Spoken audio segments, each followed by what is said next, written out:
Good morning, everyone. Today is January 4th, the first Monday of the new year. Happy New Year, everyone. Hope you enjoyed your holidays.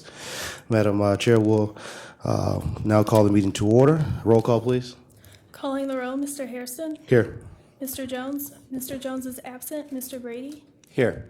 Ms. Simon. Ms. Simon is absent at the moment. Mr. Gallagher. Here. We have a quorum, and I'd like the record to reflect that Mr. Greenspan and Mr. Miller are in attendance. Mr. Greenspan, Mr. Miller, thank you for coming. I'll take a motion to approve the minutes from the August 31st meeting. I was out of town. It's been moved in second. All in favor? Aye. Matters referred to committee. Ordinance 2015-0003, an ordinance amending Title VII of the Cuyahoga County Code to include community development as an allowable use for the Casino Revenue Fund and to establish the County Community Developmental Supplemental Grant Fund program and declaring the necessity that this ordinance become immediately effective. Thank you, Madam Clerk. We have Mr. Greenspan here this morning who would like to speak on this ordinance. Mr. Greenspan. Thank you, Mr. Chair. This is a proposal that actually we started working on this back in the end of 2014 with then Director Larry Benders on a program that would be able to assist our communities along the same criteria as community development block grant program requirements, but would be a county-focused and county-driven program, meaning that the same items that would be available to CDBG funding, which is HUD funding, HUD program, would be offered to assist our communities in some of the same criteria, such as listed under program administration, but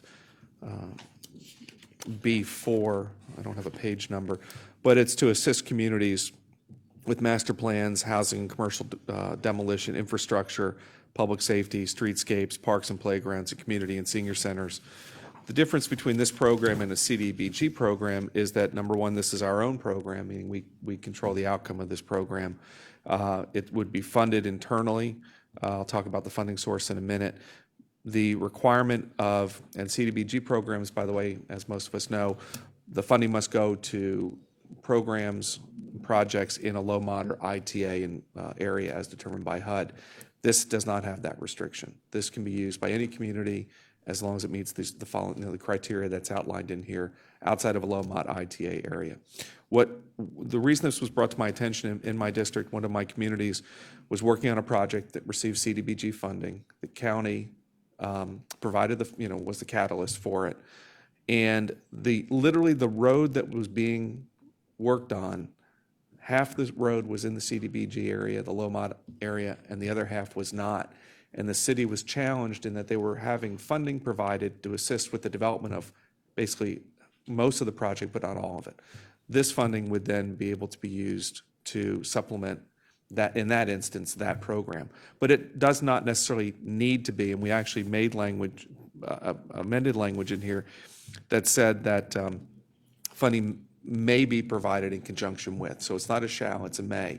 So if a community, for example, needs money for a master plan, they can apply for this grant to assist them with master plan services. Any of the programs in here, streetscapes, public safety, infrastructure, so community and senior centers. The good thing about this is, unlike CDBG money that the county administers, the county only administers for 54 of the 59 communities because the other 5 are direct entitlement communities themselves. And this is open to all 59 communities. So Cleveland Heights, Lakewood, Mr. Kelly, the other 2, Parma, and East Cleveland. So this is open to all communities within the county. The one change, and I can't make the amendment, and in light of legislation that's going to be discussed at 3 o'clock today regarding casino revenue, the only change that I would like to consider and then hold this in committee is we talked about the funding source being 15% of the casino revenue funding. And during the budget discussions, and we talked about just making it a flat $1 million of the casino money would then go towards this project.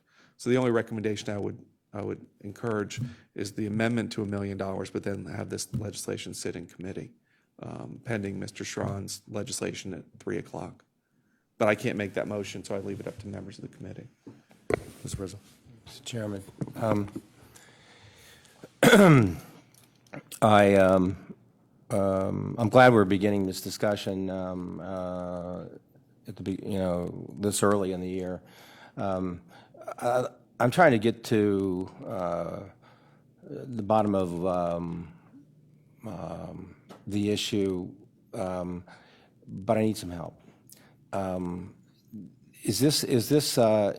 Was my understanding that this was money, this idea, set aside money each year for a certain number of years, or is that still the concept, or is it a flat $1 million, or what is it? The concept was it would just be $1 million a year until such time. So it's $1 million a year. It's $1 million a year. That's So correct. So I think let's keep that in our minds. That's what we're talking about. Right. We during the budget debate, discussion, negotiations, the administration wanted the entire casino fund to be set aside for economic development fund. I understand why they would want that. They don't have to borrow the money. It's flexible. It makes sense. I don't think that they were as aware, and why would they be, of the long discussions that this council had and its members had about the use of casino money since we started receiving it.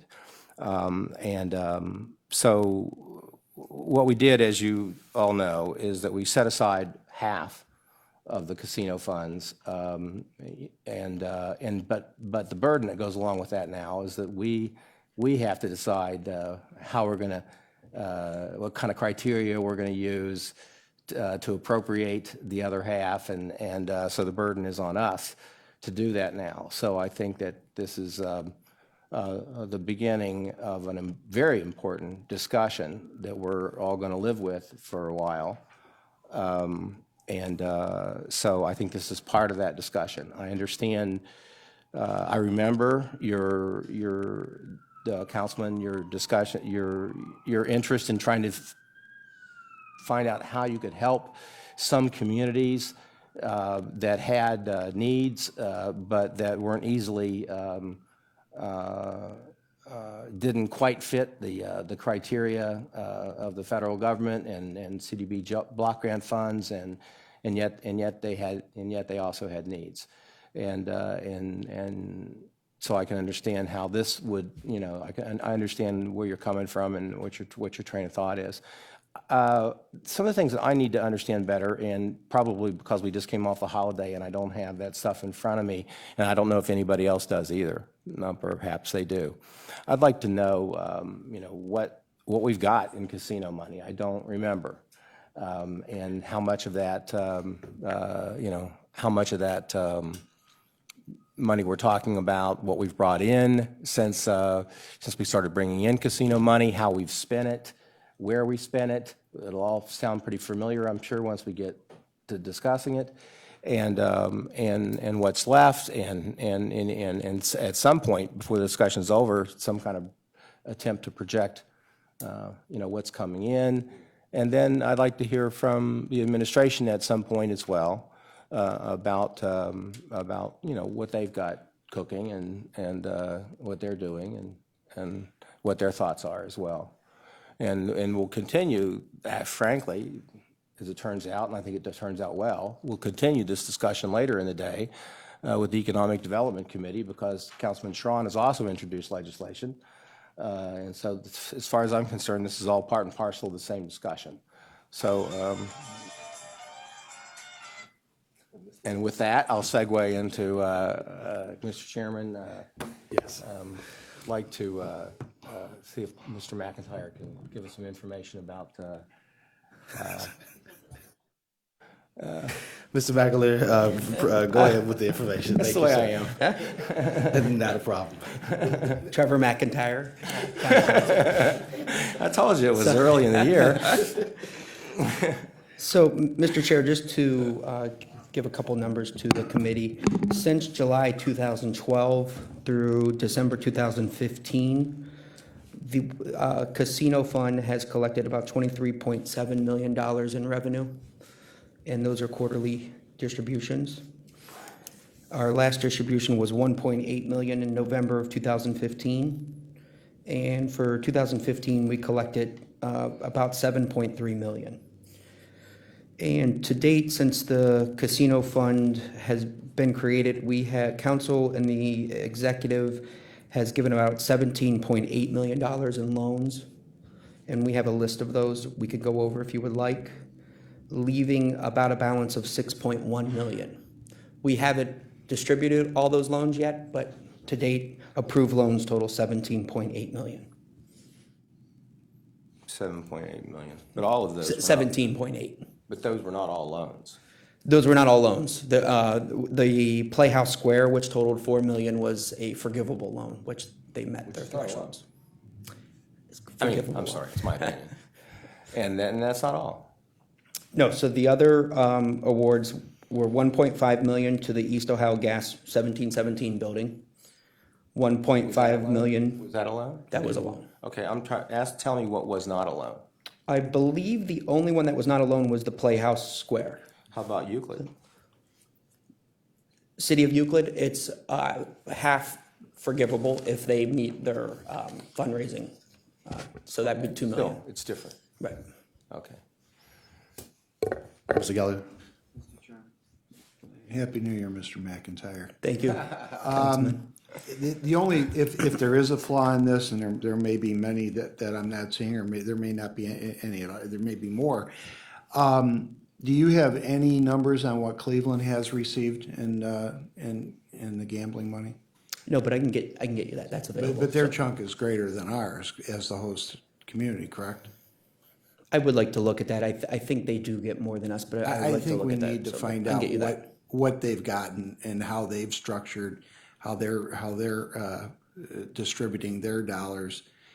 Because to add them onto us, if they're making more and not contributing to inner ring and outer ring suburbs, I don't understand why we're even allowing them to dip into this this pot. It's a double dip as far as I'm concerned. So I'd like to see what they're doing with their money, how much they're receiving, juxtapose what we're receiving, and what kind of programs that they've started with their money, where that money's going, before we move and add them onto what could be considered a double dip situation here. Thank You you. mean before we exclude them?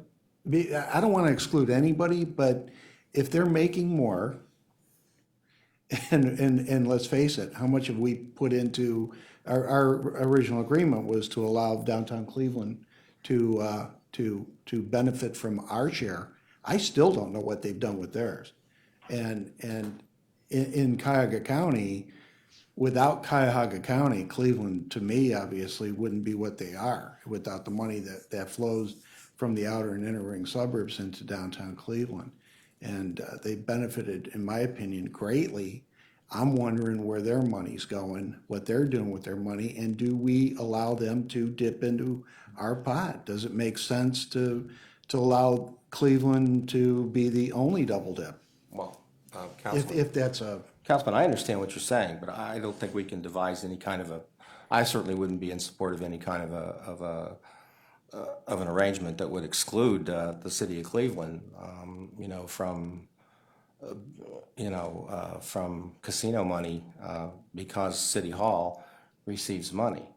I mean, and I think that given the fact that, several members of the council are residents of the city of Cleveland, that's not likely to fall on sympathetic ears. well, it's a discussion we're going to have, because I'll tell you, I see a lot of money flowing downtown. And I do not see a lot of money flowing my way.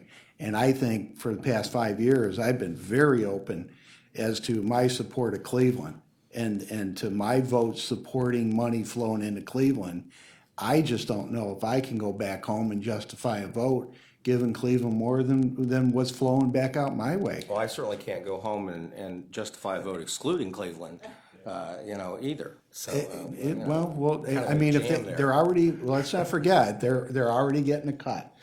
yeah, well, They're getting as the host community, they're getting a substantial cut from what I can recall. I don't know the exact number. but the casino is in Cleveland. True. Well, we don't not No, I get mean, caught up in that. But you can begin to see the kind of discussions that we're going to have, Right. trying to decide how we're going to have to create criteria to, for appropriating this money. I suspect we'll have many more discussions around this. Mr. Miller? Thank you. Mr. Chairman and my colleagues, I just want to make a comment and express my thoughts about this legislation.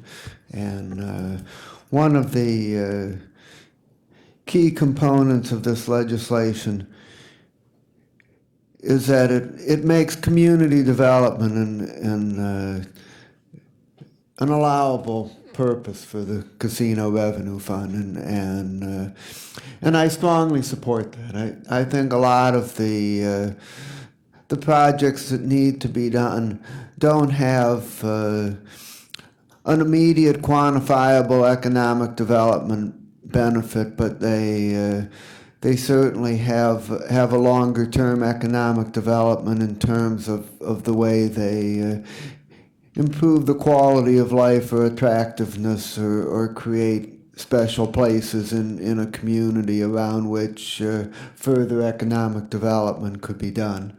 So I support that. What I don't support is there being a specific set aside for a particular program. When you create specific set asides, you create a situation where in any given year you might have higher quality proposals come in for one part of the pot than another part of the pot, and so some higher quality projects might not get funded in order to meet the way the pot has been allocated, and so what I support instead of that is simply that what Councilman Greenspan has proposed be an allowable activity, and that proposals along this line be allowed to simply compete with the other proposals that are out there, and whatever is deemed to be the highest quality proposals at any given time would be funded. Thank you. Thank you, Mr. Miller. Ms. Simon? Thank you very much. I'm co-sponsoring this legislation, this ordinance, with my colleague, Councilman Greenspan, for the reason that the communities that reside in our county definitely are going through transitioning as in a place between ITAs and wealthier communities. We're calling that, the term is gray zones. There's areas where, they fall through the cracks. There's storefronts, there's portions of communities that aren't going to qualify here or there and need this help big time. And that's why this is really important to include these communities and these areas in this legislation. And I think this does a really good job of defining and explaining what the needs are and expanding these eligibility purposes from CDBG dollars to those zones. And that's why I have co-sponsored and really appreciate this in terms of how do we come together on this reexamination of casino revenue funds is the question. And that's really what we need to do now is really evolve into how are we going to use these. And we've been so long in a place we're just pigeonholed into the city of Cleveland and only for development. And it's really time to have a broader view of the funds. And that's what we need to do in terms of the set aside. The question is, do we set aside or do we just have one pot of money from which we're going to select projects, and who's going to select the projects and what's the criteria going to be? So it's a much broader discussion, I think, that we're going to have to get into the weeds on and anticipate and look forward to this discussion. So at this point, in terms of setting it aside, Councilman, I'm not sure, I was going to make a motion to set aside the million, but I think we need to just wait and develop what we're going to do, at least with regard to our 3 o'clock meeting, and move forward from there. And yes, I remember Councilman supporting the Gallagher, supporting the target of the downtown Cleveland, so you did support that, and that was appreciated, but it's time really to move on. In what way, I don't know. So we'll come together. It's exciting. And it's a finite pot. I mean, we're going to have annual money coming in, but we really have to be cautious how we're going to use this since it's unfettered and we have flexibility. Thank you. Anyone else? Mr. Greenspan? Thank you. And I appreciate everybody's comments, and I get it. And what the sense I'm getting, the funding's a separate issue, so we'll leave that aside. I'm not getting a sense that there's a divergence of opinion as to the concept of the program itself. And representing an inner ring and 4 outer ring communities, one of the things I consistently hear when we talk about casino revenue is that the constitutional amendment that was passed didn't say the money only goes to the 4 cities in the state to which casinos reside, that it goes to the cities. And I believe, I don't recall the percentage, but if we got 23 million, Cleveland's probably somewhere around 26 to 30 million. They receive a slightly higher percentage than ours. I do also recall publicly, it was stated that of Cleveland's casino revenue proceeds, 15% went to the wards. I think that's their initial distribution. The other 85 went to the general fund. Now, how they spent it, that's a great point, Mr. Gallagher. I don't know. But one of the things that I'm hearing is, and from entering mayors as well outside of my district, is that if the constitutional amendment mandated money only go to the host city, then it would have stated that the belief is that the county portion and the county's portions for the other 84 counties that don't have host cities is that money is to benefit the greater community as a whole. In 2014, when I was originally kind of came up with an idea, being responsive to some of my mayors about how we could help them with some of these areas that are outlined here, Mr. McIntyre and I met with Mr. Benders, and we kind of said, okay, look, what is the easiest, Mr. King was in that discussion, what are some of the easy ways, what are the programs that we could institute without like recreating the wheel? And it was a slight modification of the CDBG program, because we're comfortable with it, our communities are familiar with it, they know the process. So we basically just took that program, took out the ITA low mod area, and slugged in a funding source that was not then available. Because remember, it didn't become available until July 1 of 15. So the anticipation was we discuss it late 14, early 15, get through the process when it was originally, the funds were available to start to accrue July 1 of 15. Then the application process would begin in 16. The money would then be available by mid-16. That was the process. So I believe in this program. I think it's fair to all of our communities. The funding source, if we need to discuss at a later date or continuing discussions on the funding source, hey, I'm all for it. I was just trying to think of a way, come up with the concept of funding that was outside of our general revenue obligations, and that provided us flexibility to be able to fund a program that we all hear from our communities. Somebody has at least one of these criteria that they could use assistance in. So, however, wherever we go with this, I'm fine. I'd like to move it. I'd like the concept to continue moving forward. The funding source, you're right, we'll discuss more at 3 o'clock. I don't know how I guess I'm looking to the president, we're 2 committees on the same kind of subject. How do we fundamentally structure the discussions there? Yeah, well, we ended up that way, but that's not, I think we can handle it. But I think it's true that, I have to say that I don't see, this committee committing a certain amount of casino money down the line to be used in a certain way in a separate pot, while another committee is discussing how we're going to determine criteria for spending casino money. So we have to merge these these discussions. I think we can figure that out. Okay. But it is, I think it's true that for the, it may not be 100%, but I think most councilmen agree with the concept, and several have voiced it, that community development can be as important as economic development. There's a lot of debate about which is which sometimes. Sometimes it's both, but sometimes if you have too narrow of a criteria in terms of what is economic development, then this money would not be considered available for it. So if there's a project in any community, then my first thought would be that it would be available for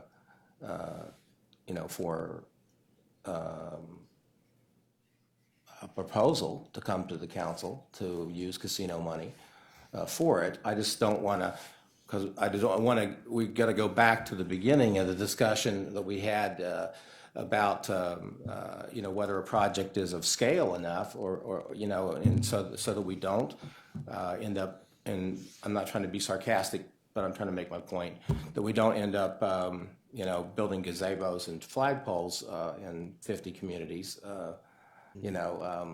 And that not making very much of a difference in the way that I think we've used the casino money up to this point very effectively. For the most part, everybody might not agree with every penny. Everybody will never agree with how we spent every penny. But for the most part, they've been projects of scale. They've been projects that have been able to demonstrate that they're an appropriate way and a good way to spend the resources. I thought that the Euclid Park was certainly a unique example of how that the money could be spent in something that is a park, something that's open to the public. The lakeshore being open to the public. There were many public benefits come out of that use of money for that project, and yet it's not technically or strictly an economic development project. I think that we'll continue this discussion, and I think that we agree that the money is flexible and could be spent on a good project anywhere in the county.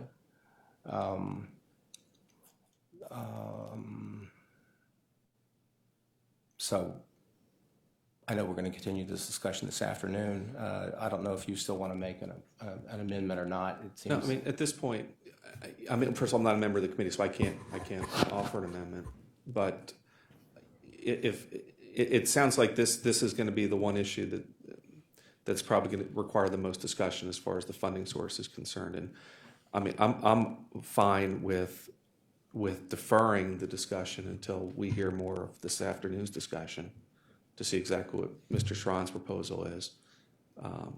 My concept, I just want to keep moving this forward, keeping the concept moving forward.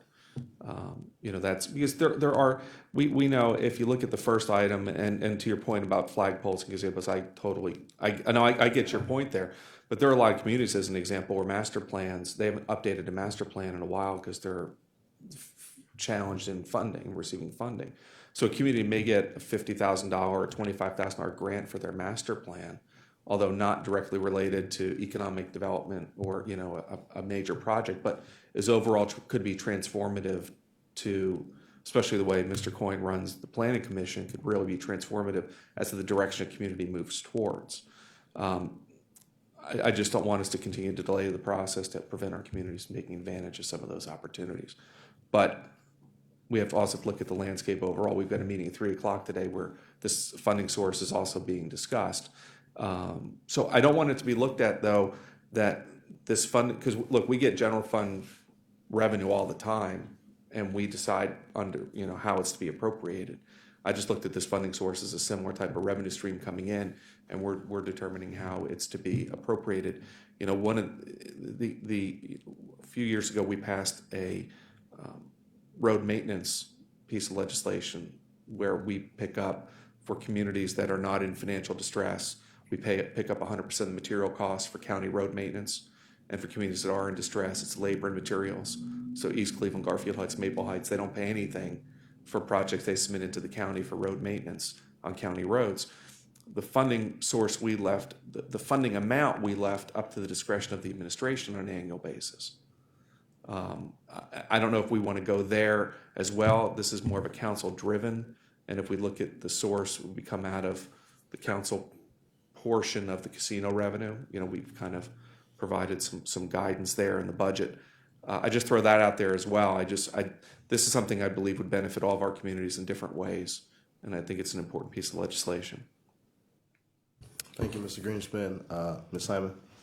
Just quickly, I agree, these communities have to benefit from this in some way. I mean, they voted in the casino revenue dollars. Without the communities outside of Cleveland carried that amendments, constitutional amendments. So they really, really have desperate needs, and they're all relative. It might be a gazebo. I understand that doesn't have impact, and we have to be smart about this, but a little bit can go a long way in some of these communities. University Heights, Fairview Park, it's all relative. In terms of master plans, we can talk about that and maybe put some, we're funding that through a general fund now, and CDBG expanded the legislation, I think you co-sponsored with me, now includes that allowance.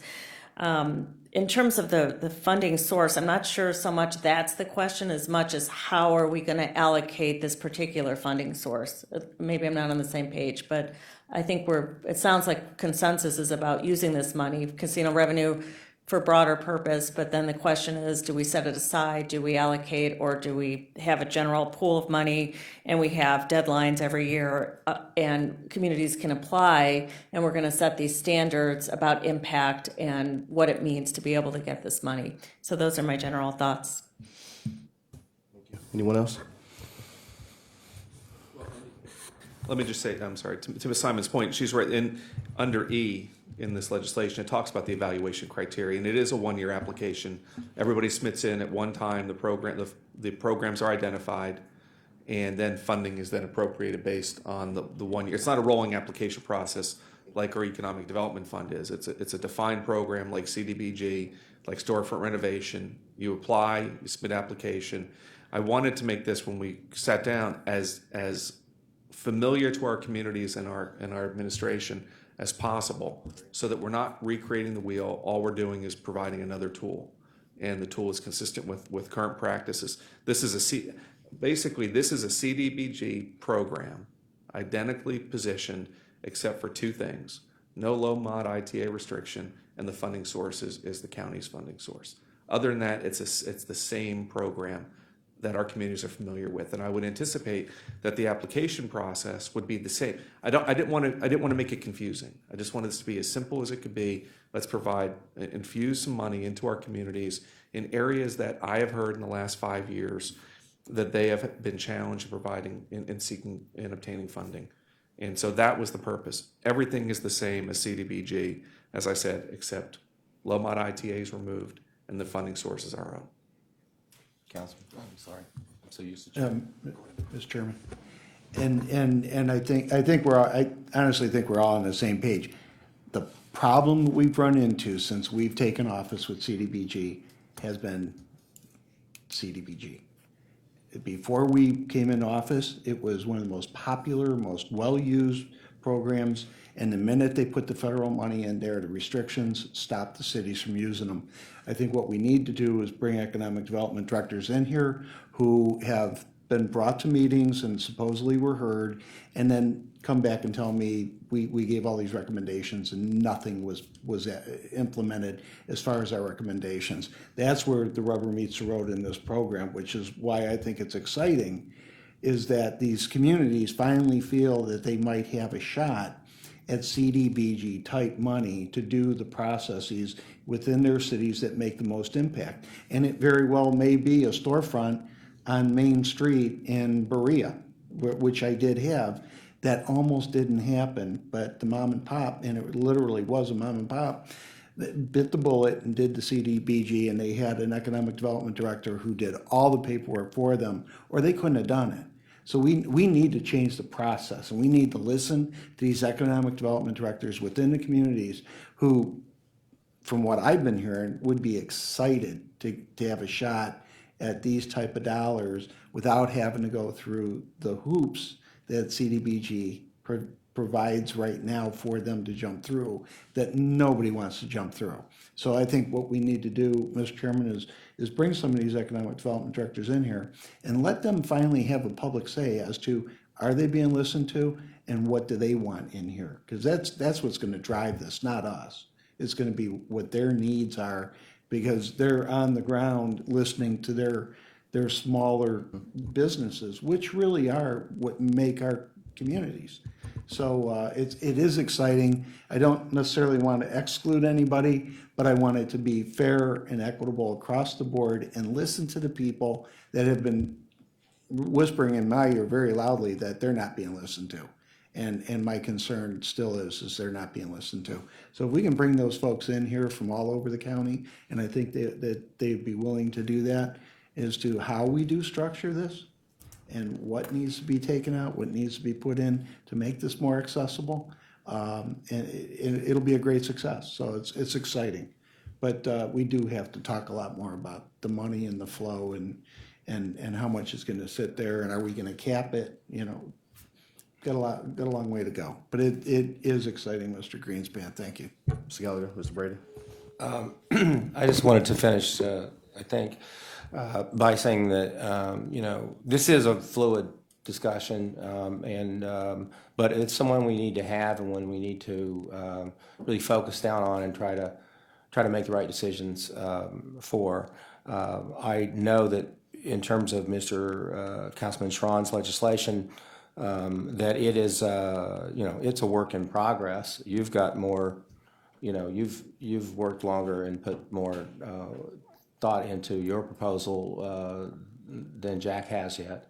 And I think, and by being work in progress, I know in terms of the discussions I've had with him, you know, initially he was, he wanted to take the administration's casino money and put it in one pot. He didn't view it as taking it, but it was an idea that he had for some time as something as a way that he would have approached using the casino money, perhaps if he was sitting over there instead of over here, and that you know, secondly, I think that he may view this differently than what I've heard other people say around this table in terms of his view of it. You know, probably he's looking for criteria that would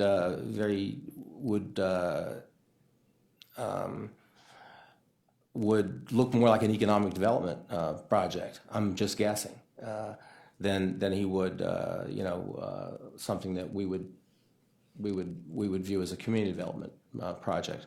But I think more than anything else, he's just has an appropriate concern that that we have a plan, that we have a approach that we agree on to go about how to do this. And so I guess we'll continue that discussion, at least publicly, you know, later today. We will at 3 o'clock, and I'm sure we'll last to 5. Are there any more questions from the committee? Anyone else? All right, well, listen, everyone, thank you for coming this morning and really having this discussion. We have a long ways to go, but I'm sure we'll all arrive at the same place. Madam Clerk, item 6, miscellaneous business. Anything from anyone? Other public comment? No, Mr. Chair, no one has signed in. All right, we're adjourned. Thank you.